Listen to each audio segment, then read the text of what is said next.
this lecture will talk about international regime, international law, and international organizations. Um, in fact, in international relations, in our discipline, international organizations, they are all both. Sorry, let's say international organization and international.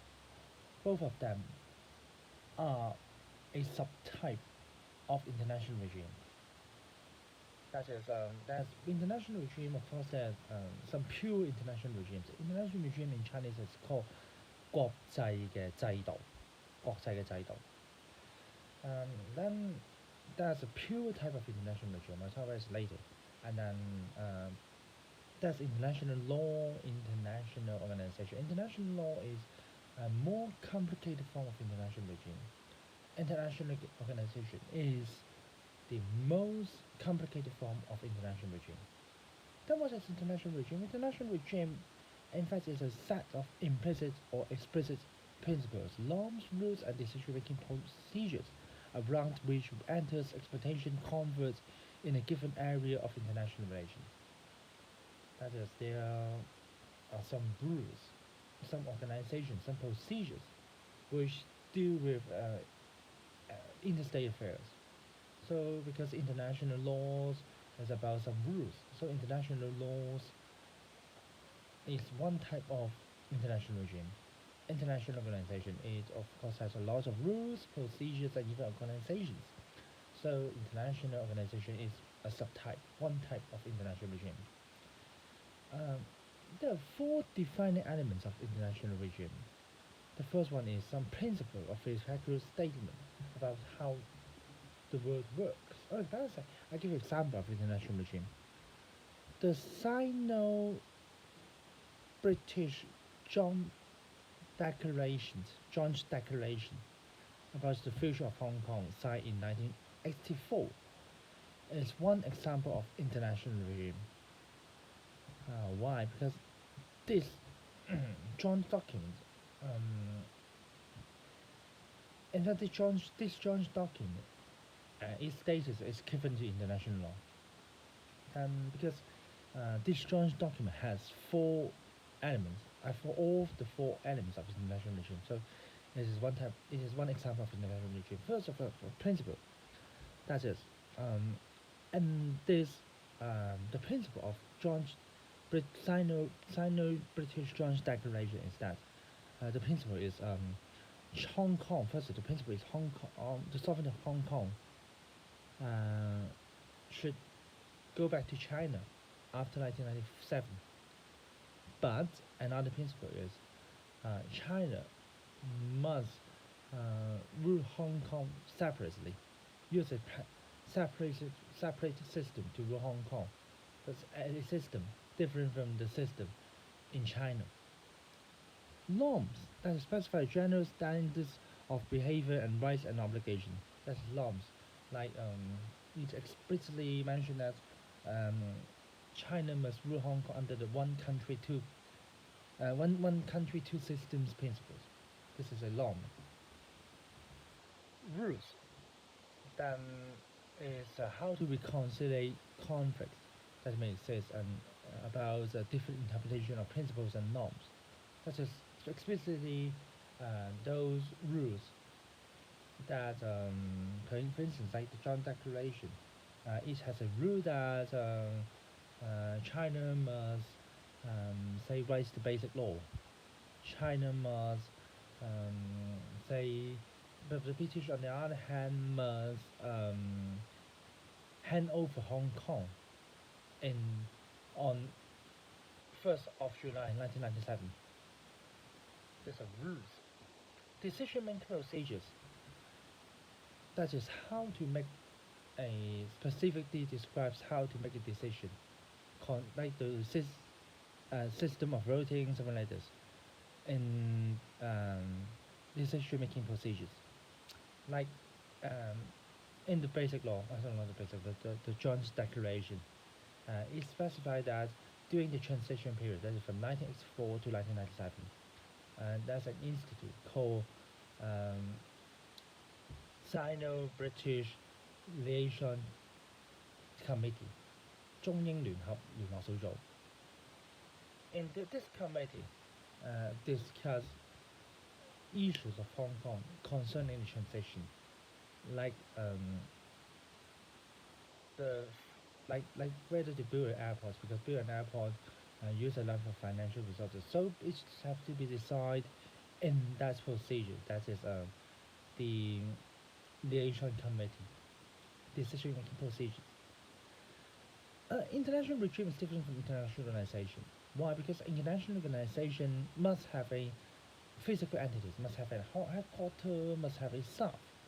But international regime can exist without any organization structure. Of course, the joint declaration, this international regime, requires setting up of the Sino-British Liaison Committee, 中英聯合小組. But the others, no. For instance, a lot of the Ottawa Convention on banning landmines, there's landmines, banning landmines. There's no international committees on banning landmines, but all members which signed the treaty follow the procedures written down in the convention to ban the use of landmines, consequently, step by step. But international concern cannot exist without international regime, this regime, because the international organization require lots of norms, rules, principles, which need to be international organization must based on a lot of rules and procedures. So the international organization must based on international regimes. International regime with the formal organization are international law. That's it. Like this one. Those international regime without any formal organization, like this 1997 Ottawa Convention. This regime, that's no organization, so it's an international law. But of course, international organization, there's a lot of international laws too. International organization, its construction, its establishment must be based on a lot of international laws. The WHO, all its procedures, all its how it do its job is based on international laws. So, but if there's no organization, if there's regime without organization, then it's simply international law. Simply an international law. The earliest international regime can be traced back to 1818. That is the Concerts of Europe. What is Concerts of Europe? In fact, after the Napoleonic War,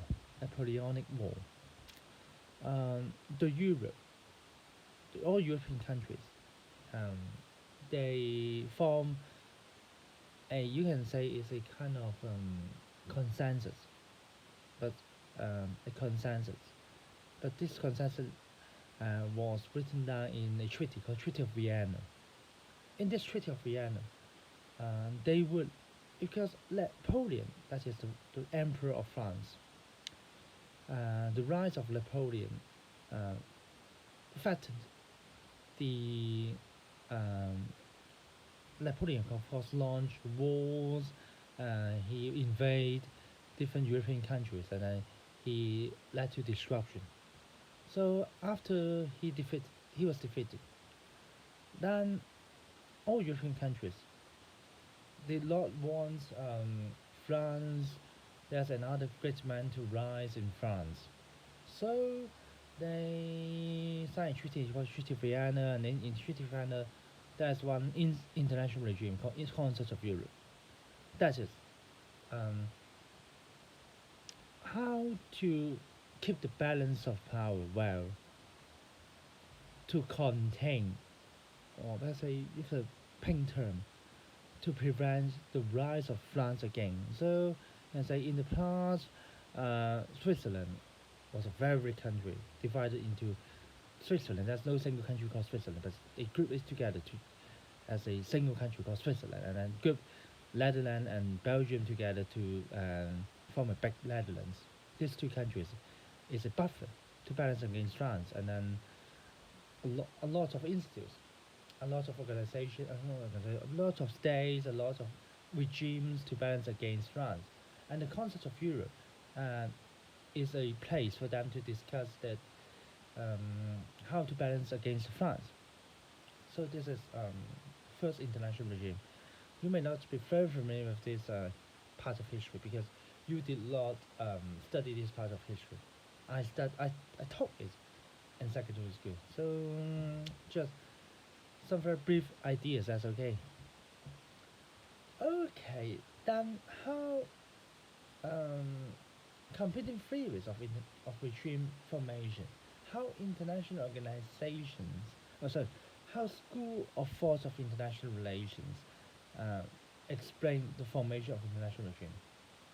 For neoliberal institutionalism, they consider that cooperation between states is possible, is feasible, and then states are willing to cooperate with each other to say to achieve win-win, to achieve absolute gains. So the problem for international organizations for neoliberal institutionalism, and I recall what I teach you in lecture 2B. For neoliberal institutionalism, international regime is to help overcome the problem of anarchy. Anarchy, what is the problem of anarchy? The problem of anarchy is very simple. That is treaty.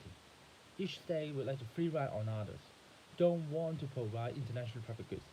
So international regime for them is to say coordinate all the states so as to prevent free riders, so that it can facilitate the provision of international public goods. In fact, this can be explained by game theory, a scenario game theory called prisoner's dilemma.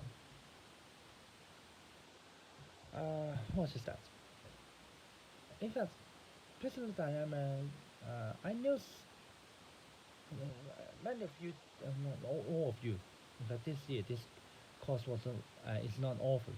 That is called contemporary political, um, uh, international political economy.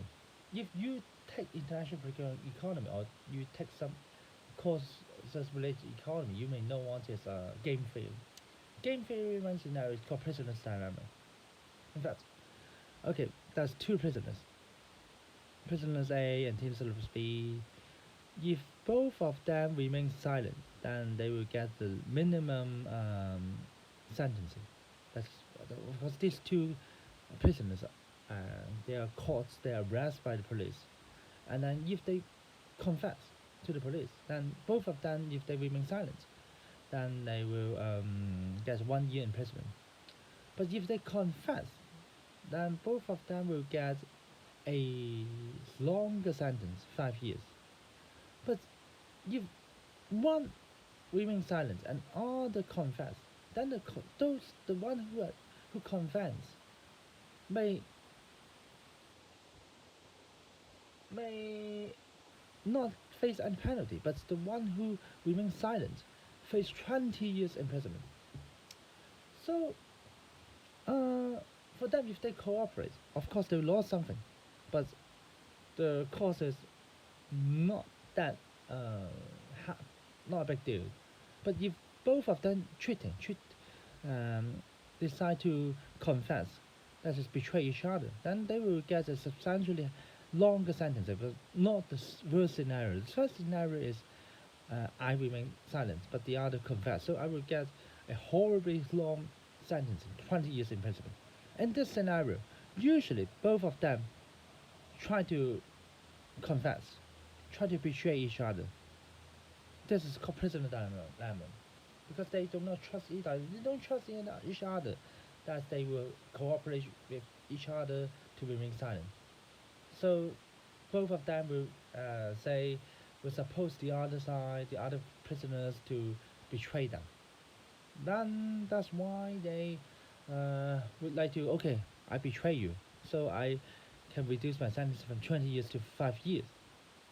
But if both of them don't betray, they can get 1 year, but because they don't trust each other, so they both confess, both betray each other.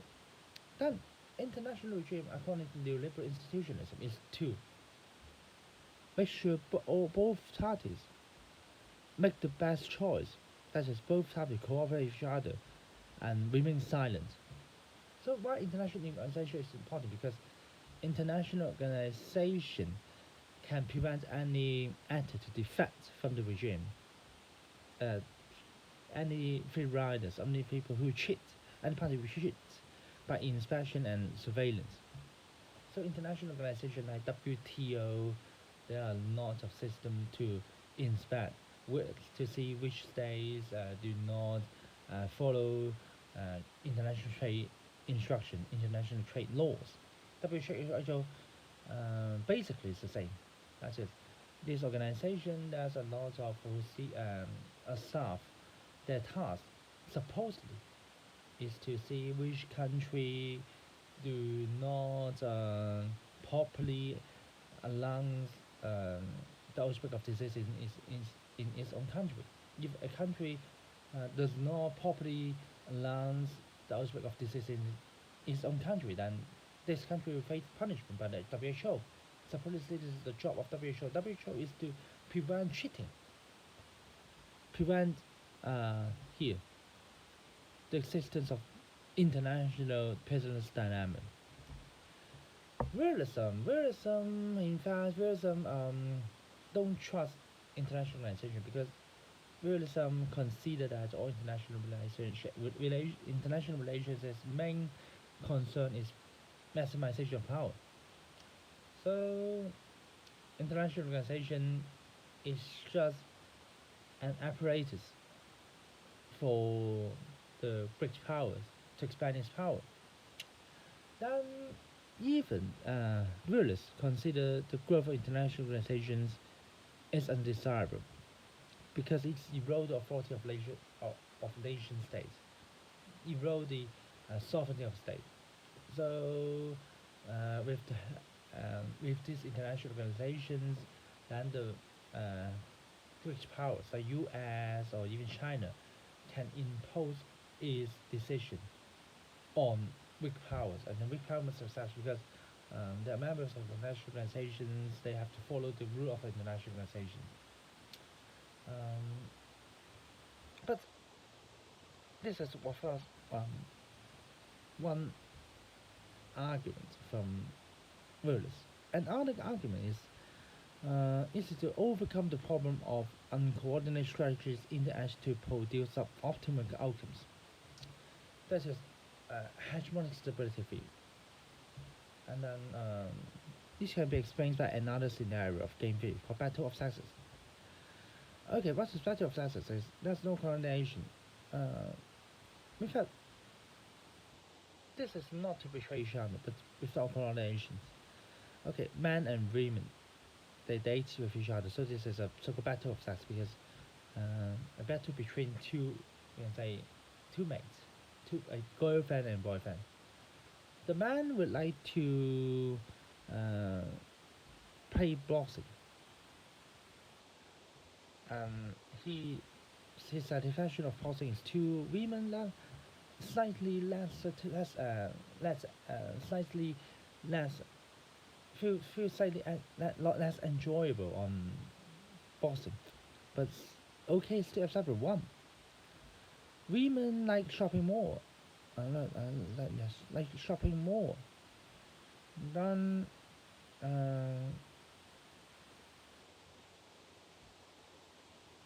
women like shopping more, but men sometimes okay I follow you shopping, then together we can still I still enjoy to shop with you.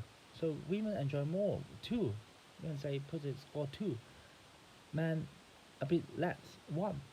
But if women go shopping, men go boxing, then they don't enjoy because they cannot mix together. And then vice versa the same. Men go boxing, women go shopping, of course. They don't enjoy because they cannot meet each other. So that's a so-called coordination problem. If there's no coordination, the men go to boxing, women go to shopping, and then they cannot meet each other to enjoy a meeting. So it's how internationalization here is to coordinate them well so that both of them do the same job or do the same task. The same here. This is so-called the active states. When you watch the film uh, Irosuku 356, you know that these three states, if they join together to fought against Soviet Union, then maybe these three states win the war, win the Second World War. But they cannot coordinate with each other. So Germany and Italy fought against US and Japan single-handedly fought against USA. So later both of them be defeated. If the coordinate with each other, then all of them fought against USSR, the Soviet Union. Then maybe these three states can win the war.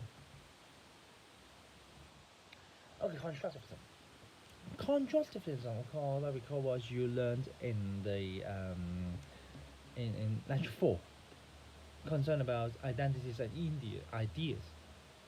Identities and ideas determined international relations.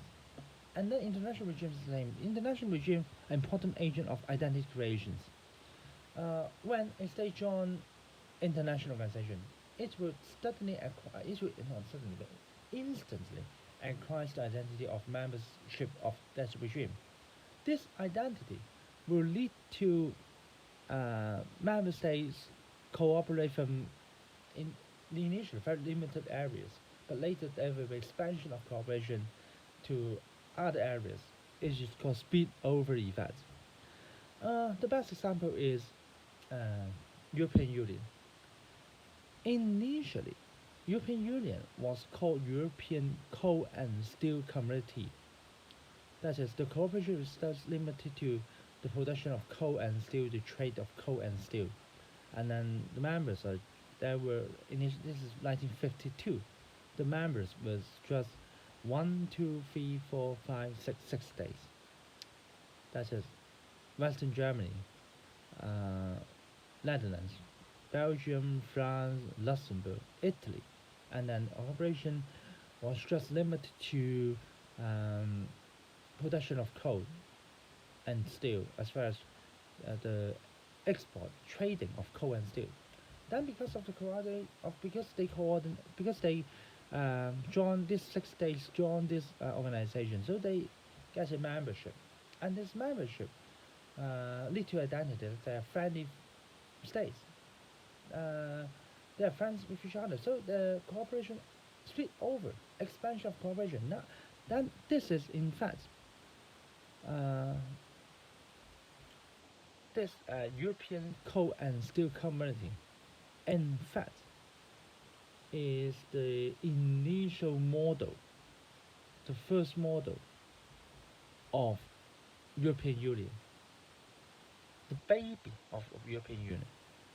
Then after 30 something years of cooperation, then they decide to not 30 years, but yes, say 40 years of cooperation. Then they agree of not only these 6 days, but there are other newcomers like Spain, of course. At that moment, Britain, but now Britain has already left European Union. But then these countries join European Union. In European Union, the cooperation is not limited to just the production of coal and steel, as far as the trade of coal and steel, but a lot of cooperation like immigration, like foreign policy, and even military affairs. Cooperate, speed over effect. That's it. Okay,